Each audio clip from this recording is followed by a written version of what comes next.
السلام عليكم، ازيكم عاملين ايه؟ يا رب كلكم تبقوا بخير. النهارده هنعمل اجنحه الفراخ المقرمشه. الطريقه دي ممكن تعملي بيها الدبابيس، ممكن تعملي بيها فرخه وتقطعيها 8 قطع وتكون صغيره. طريقه سهله وسريعه وجميله وهتحلي معاكي اي مشكله بتطلع لك في الفراخ المقرمشه. اول حاجه هنجيب ميه مغليه وهنحط فيها روزماري، عندك زعتر ممكن تحطي كزبره وكمون وبابريكا وكركم وملح عشان الكركم يدينا لون جميل للفراخ. وبعد كده هننزل فيها اجنحه الفراخ اللي انتوا شايفينها دي ونسويها 3/4 سوا. طبعا الكركم هيدي لون، لو ما عندكيش كركم ممكن تحطي لون طعام بسيط كده اهوت، او ممكن تحطي بودره زعفران. المهم ان الفراخ تطلع لونها مصفر شويه.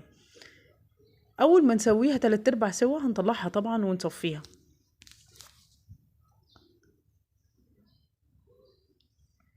بعد كده بقى هنعمل الخلطه اللي بنحط فيها الفراخ. هنحط دقيق، وهنحط البهارات بتاعتنا، توم بودره وبصل بودره وملح وفلفل وبابريكا، وربع المعلقه بيكنج باودر ومعلقتين كبار من النشا.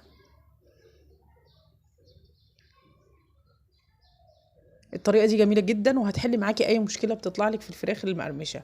شايفين كميه؟ دول كانوا كيلو اجنحه. حسب الكميه هتزودي عدد البيض. انا هنا عامله بيضه واحده بس عليهم لان هم كيلو.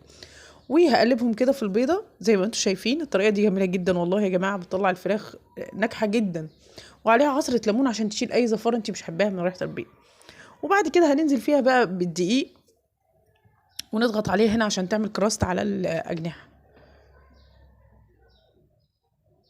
بصوا شكلها ما يفرقش خالص عن الفراخ المقرمشه اللي بنعملها من غير اللي بننقعها فتره طويله، من بالليل للصبح نحطها في لبن ورايب.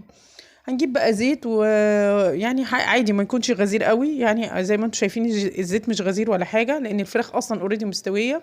وهسويها لحد ما تاخد اللون الذهبي اللي انتوا شايفينه دوت، واطلعها واقدمها. وجربوها وبالهنا والشفا. الطريقه دي حلوه وسهله وسريعه. اشوفكم على خير.